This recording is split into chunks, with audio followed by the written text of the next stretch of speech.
यानी बंदरगाह, एक ऐसी जगह जहां समुद्र के रास्ते से एक देश से दूसरे देश कई हजारों टन माल इंपोर्ट या एक्सपोर्ट किया जाता है। लेकिन अगर कोई राज्य समुद्र से कई हजारों किलोमीटर दूर हो तो वहां कैसे होगा? बेशक सड़क के रास्ते से, लेकिन हम बात कर रहे हैं हजारों टन माल की। और यहीं से शुरू होती है कहानी ड्राई पोर्ट की। और इस वक्त मैं मौजूद हूं महाराष्ट्र के जालना शहर में, जहां पहली बार आईसीडी यानी कि ड्राई पोर्ट बनाया गया है।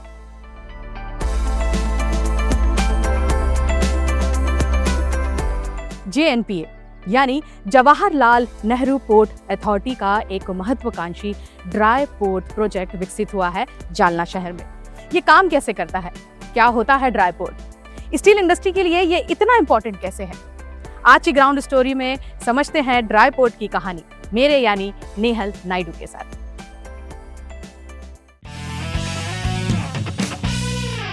भारत के नक्शे पर महाराष्ट्र का जालना शायद एक आम औद्योगिक शहर लगे, लेकिन आज यही शहर देश की लॉजिस्टिक व्यवस्था में एक नई पहचान बना रहा है।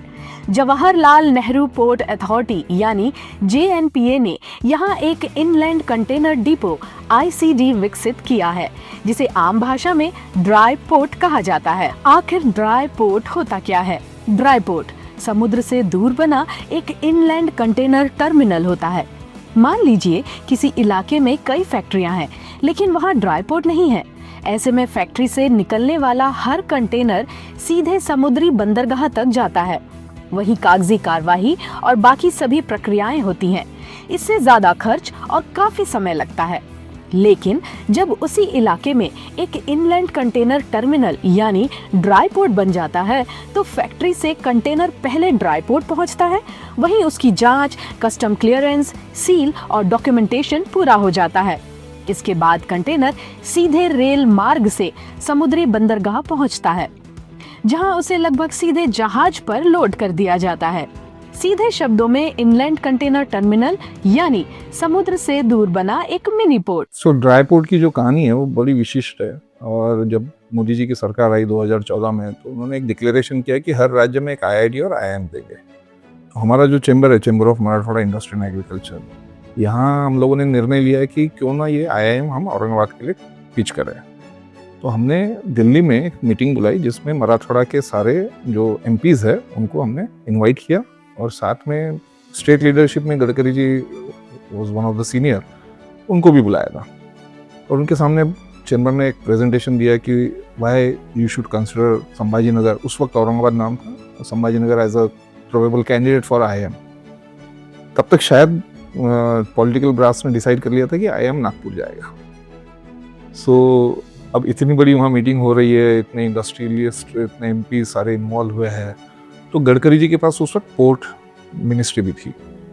सो अचानक से उन्होंने वहाँ अपने भाषण में बोला कि भाई आईआईएम का तो मैं नहीं बता सकता, लेकिन मेरी मिनिस्ट्री से मैं आपको एक ड्राई पोर्ट कमिट कर सकता हूँ जो जेएनपीटी से कनेक्ट हो जाएगा, और आपका जितना इंडस्ट्रियल सेटअप यहाँ है उसके लिए, एक्सपोर्ट और इम्पोर्ट के लिए आपके लिए काफ़ी वैलिड इंफ्रास्ट्रक्चर रहेगा।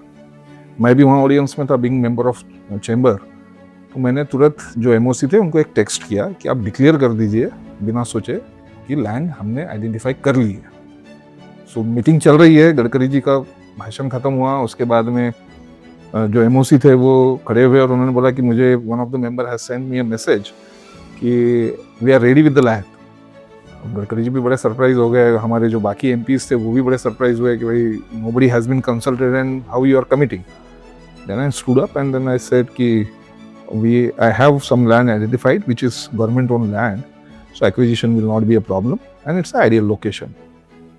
Subsequently उस वक्त गडकरी जी ने tentatively हाँ कह दी, and then everybody was brought in conceptually, सबको लगा कि हाँ बात तो सही है।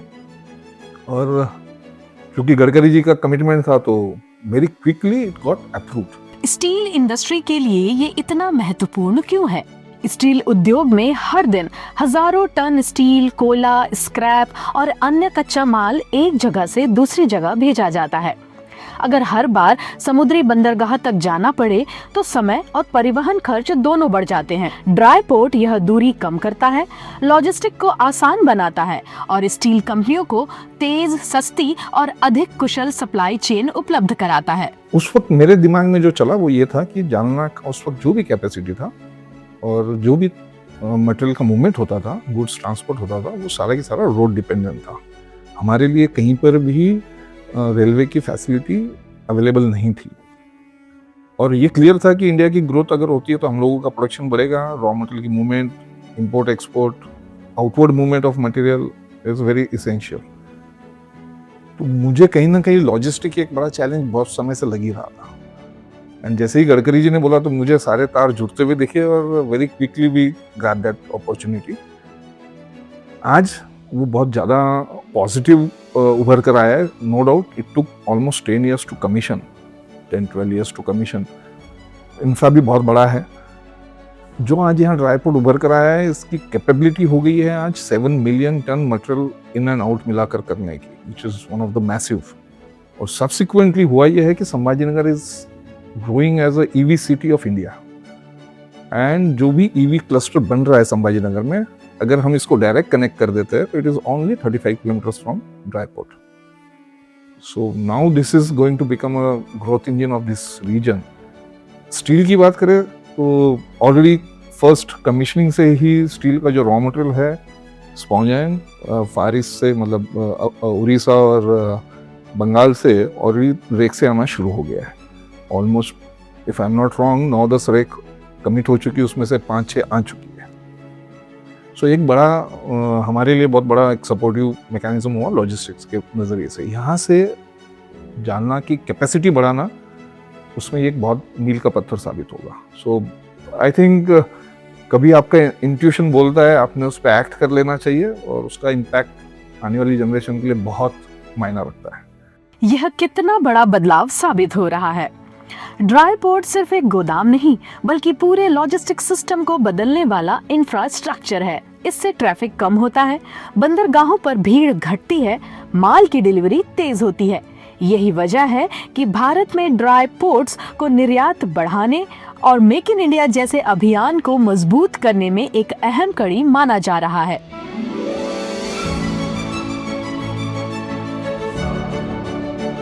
I believe that in the coming years it will play a very major role in getting our raw materials from even import raw materials from outside India, DRI or scrap material from outside the state, and on the other hand finished goods that we manufacture here in Jalna would be we would be able to cater to a bigger market outside of our current radius.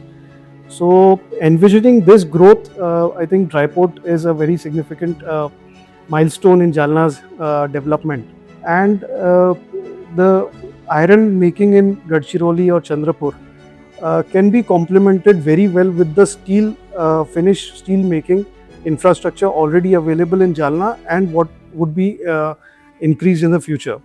So if you see the iron making and steel making, it's going to be a game changer for Maharashtra state.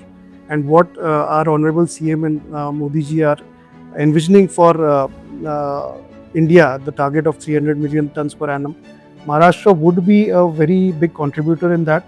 And I can say very positively that Jalna would be playing a major role in that